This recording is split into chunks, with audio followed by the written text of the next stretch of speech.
Good evening peeps, Liesl here once more, and this evening I am delighted to be bringing to us all another quality Bits Between the Bits. Yay! So no waffle, straight in. Now recently I have been taking some time to look at other guitar builders, go back over kind of inspirational videos and things that I'd planned to do but had not been able to for various reasons. I will explain. So I decided to go into town basically to scour around and look about for any potential gitty bits and to see if there was anything we could use to create quality builds, at a very minimal price. Now I was delighted when I went into the local hardware store, because I did have a bit of a find, which is this. A good old-fashioned yardstick. And I say a good old-fashioned yardstick because this one's actually in inches. Now it does have centimetres on the back, and you wouldn't believe how long I've searched for one in inches, even on the internet in the UK and across Europe. As we know, the metric system has been used for a number of years now. So they all tend to be in centimetres, but this one actually has inches on the front. And there's a very particular reason that I was pleased to find this, because it did remind me of a video from Del Puckett. Thanks again, Del.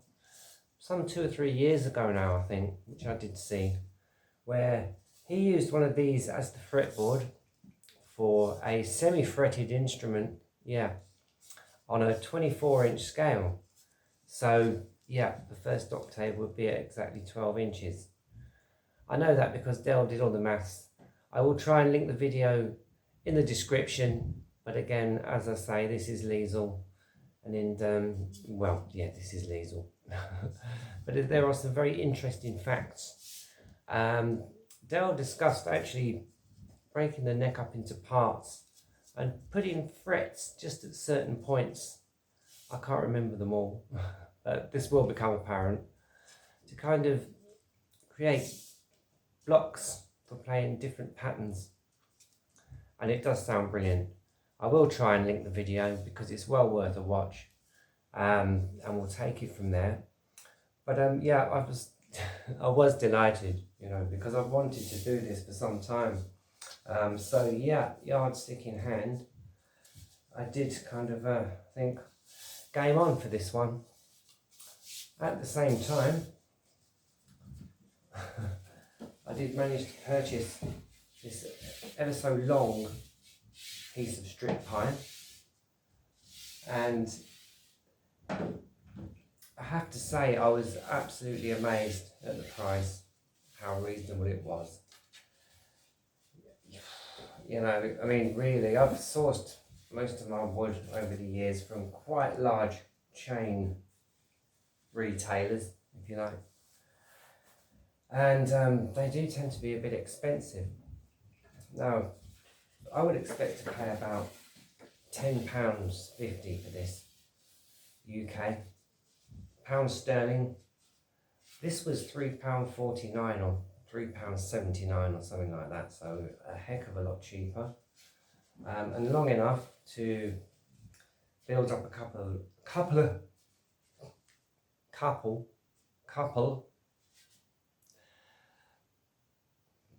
of layers to make one, maybe two quite nice necks out of that. So that was my second great find of the day. And getting this home on the bus was a comedy in itself. It was, Luckily I know the driver pretty well. He's a great guy, he's from Australia. And he always drops me off right near where I live, so I don't have to walk. I'm very grateful. And I kind of had to lean it in the gangway of the bus. Luckily there was only me and one other guy on there. It is pretty remote up here. And it was sort of like mid-morning, mid-week. The reason I tell you all this is I did wonder about the legalities of carrying wood on the bus in my usual neurodivergent way. These are the sort of things that go through my mind. Now, I couldn't find any problem legally with carrying wood on the bus, but this being the UK, or Great Britain, as it was known, I did find out one quite humorous fact. That the fact, actually, I hadn't broken any laws or bylaws taking this on the bus, but I had walking with it along the pavement, or the sidewalk. I will explain. In the UK, there are all kinds of really ancient laws, that go back, have probably not been enforced for the last 300 or 400 years. And one of them is, that it's basically illegal to walk with a long plank of wood along the sidewalk. So I did break the law,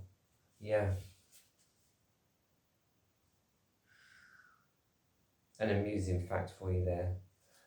All these laws are still on the statute book, you see, because there's some kind of, it goes back to the Magna Carta or something, I don't know, but anyway, that's for another day.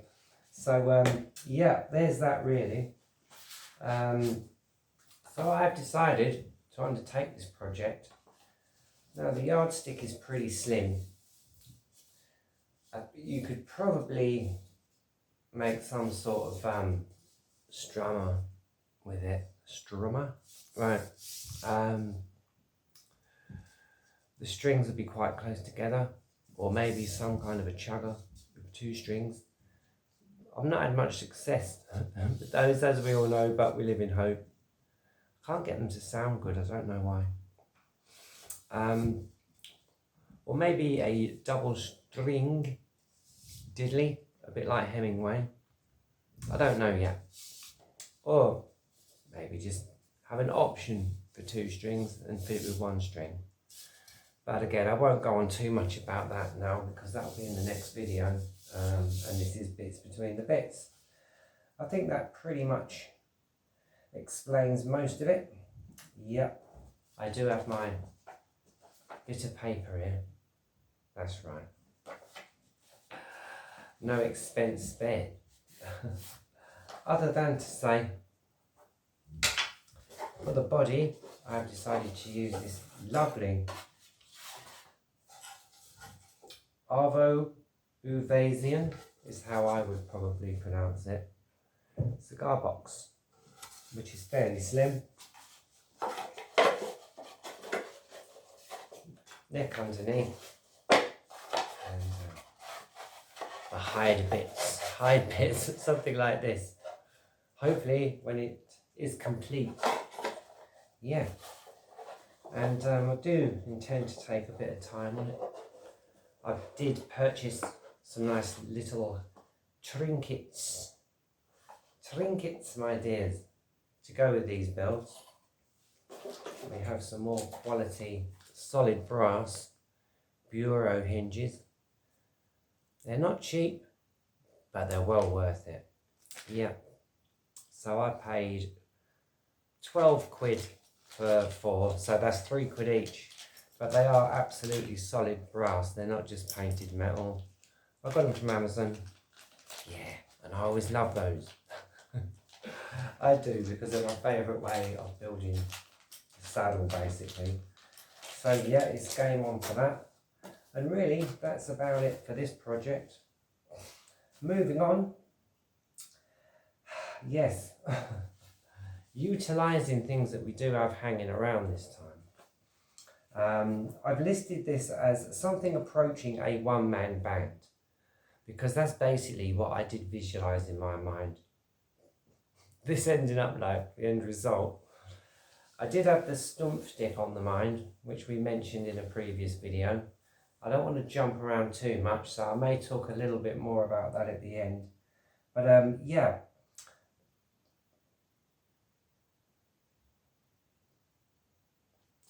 I'll leave that for a little later in the video.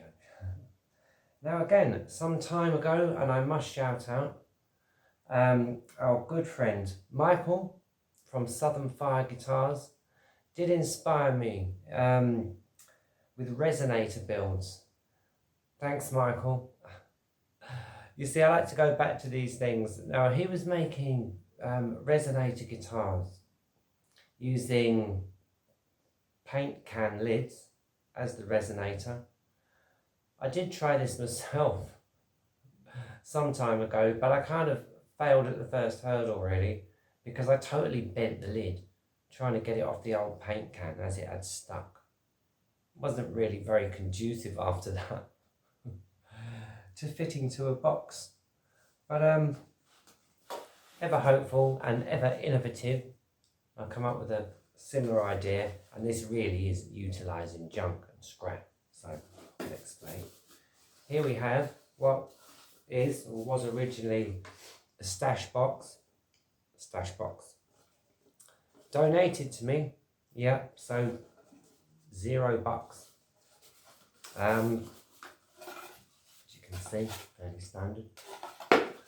And I thought I'll fit a resonator to this, utilising what was a broken old clock that I had knocking around. The spring finally went in this old clock. It's really old, from about the 1960s. So I took the back off it, cut a hole in the box and inserted it, and there you go, there's our resonator. It will be that away, the neck. Hopefully you can see that, because I can't. I started to sound it, but what I thought was quite delicious about this is obviously we've got some little sound holes and some random ones. You can fit 4mm eyelets into these larger ones, which I thought might make quite a fancy little decoration. And this kind of vented bits at the bottom. Behind there I'm hoping to have a resonator spring. I just thought it looked pretty funky really. This is going to be a real junk pile job. Yep. So there's the body. Indeed. Made in Great Britain. That shows how old it is. They don't make anything here no more. But we do, and so do I. These were jokes. I can only apologise. So very sorry. Moving on. I'm going to use this for the neck. Right, now this was basically a case of a rather spurious description on the internet, shall I say. I ordered what I thought was going to be a standard sort of mop handle. I did think that's a quid or two more than usual, but no matter. It's a quality piece. Let me slow down. I was expecting to receive a pole about 22 millimeters in diameter. This basically is a rake handle, so it's about 25 or 26 millimeter. It's a little bit thicker than normal, and yeah, it's a rake handle, but it's ever so strong. And excuse. So what I intend to do is a diddley bow, but not one, not two, but 3 strings. Yes. I've had shovel guitars on my mind, and I did say that when I got to around 9 or 10 years, if I was still doing this, I would then attempt a shovel guitar, because basically that was the first homespun guitar that I ever saw, played by Justin Johnson. As you know, I followed him onto his channel, where I discovered diddley bows, and the rest is history. So yeah, it'll be a slide guitar obviously, because we've got the round pole neck. I haven't really got a clue exactly how I'm going to go about this, but that is what I intend to do. Again, really, with my rather unusual mind frame, I did think that I'd been a little bit diddley bow centric lately. I always say, go back to your diddley bow, but I think it's time we did 3-stringer guitars again. Yes, because I've not done one in a while, and I have been rather self-indulgent. one or two things on the back burner. Yeah, ideas and what have you. So I thought if we did a 3-string diddly bow, then we're kind of working our way back to a 3-string guitar. That's my logic anyway. It's my excuse and I'm sticking with it, okay. Yeah, but taking it that I've had this knocking around a little while, again, it's going to be something of a low price but high quality item, I do hope. And it's good practice with a stump stick, because I've got some pretty high and mighty ideas with the stump stick. I can just see it kind of developing beyond what I can imagine. Or it could all fall apart in the cold light of day, as we often know. But yeah, the whole point of this is there's not pressure, you know. There's not pressure to have this looking good or set up brilliantly or, you know, gadgets and gizmos. It's just going to be a bit of fun. And I thought, yeah, that's what we need. Just a bit of fun. Yeah, I am absolutely very curious, shall I say, anyway, just to see how this works as a resonator. Yeah. There you go. We'll take it from there. So yeah, thanks again, Michael, for all those wonderful videos with the paint can resonators. Those guitars are brilliant, by the way. If you have not subscribed, you know what I'm going to say now, to Southern Fire Guitars, then do, and go and watch the videos, alright? Good. Okay, that's that part. Just referring to my piece of paper. Yep, all good. Now, coming soon, we have another exciting event. Yes, it's that time again already. Fingers crossed, very soon, for I think our 4th, maybe 5th, Cigar Boxing Day. And yeah, the last one, I did order boxes from London. So this one, again, is Cigar Boxing Day USA. Yeah, because at this time of year, I don't know why it is, but whenever I apply to buy boxes, they pay for the shipping. Whereas at other times of year, they don't. So it costs you half the price, and I don't know why that is, but I've got a very good haul coming from Mike's Cigars, yeah, in the USA. And hopefully we will be receiving these in about a week's time. So I will keep you posted, and I will invite you all to join us, to join me for Cigar Boxing Day, because yeah, we all know how exciting that is. Okay, so I really look forward to that one, yeah. Yeah, definitely. Yeah. Right, moving swiftly on again. I will be building 2 3-string cigar box guitars, and I've got 2 fairly large, actually, Cuban cigar boxes, which I will be using. I might have some help from my colleague, because I will be kind of doing a tutorial. I'm going to have 2 on the go at once. Yeah, it's also handy then, like for practicing things and just taking a practice run, you know, on one, so you get a nice result on the other one. It makes sense to me. Yeah, I would do that, I should think, after I've made a start actually on this one, on the 3-string diddley, because as we know, you don't want to pile yourself up with too many projects at once. I say the limit is 3 guitars maximum on the go at any one time.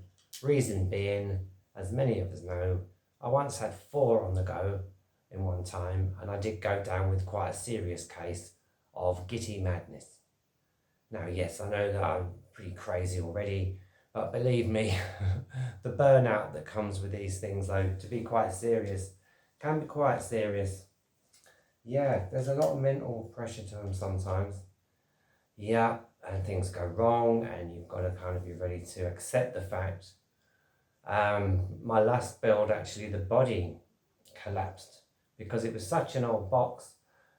very near the end of the build, but having done many, I knew sort of how to go back to the drawing board and just kind of continue. And yeah, I think the guitar was a lot better for it. I really do, yeah. That's gone to the new home now. The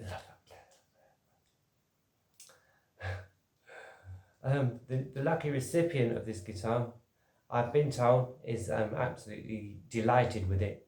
Yeah, so I'm very pleased about that anyway, because yes, that's what it's all about, really.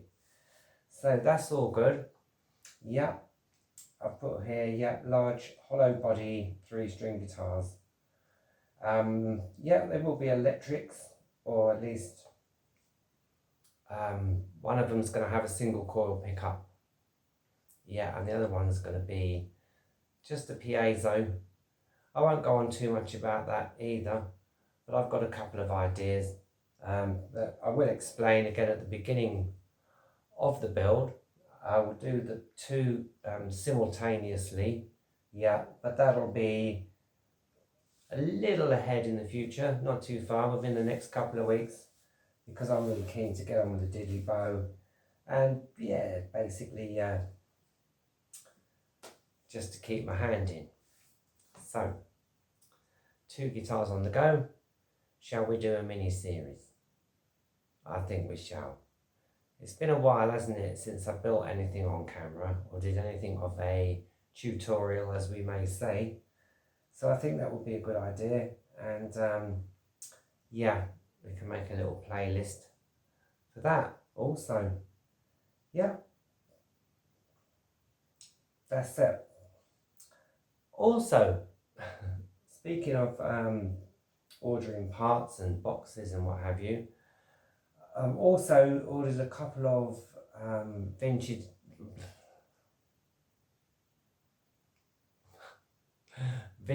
license plates, yeah, which are on the way.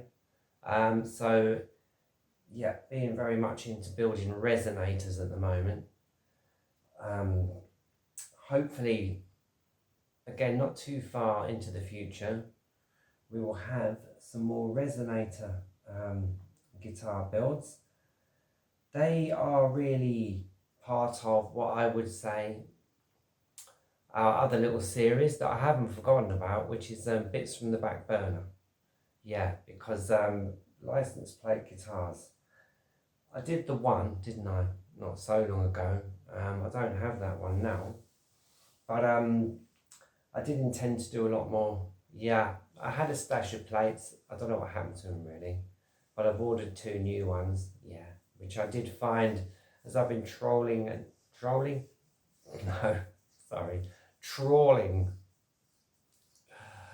Oh, get it right, Liesl. You don't want to fall foul of the internet.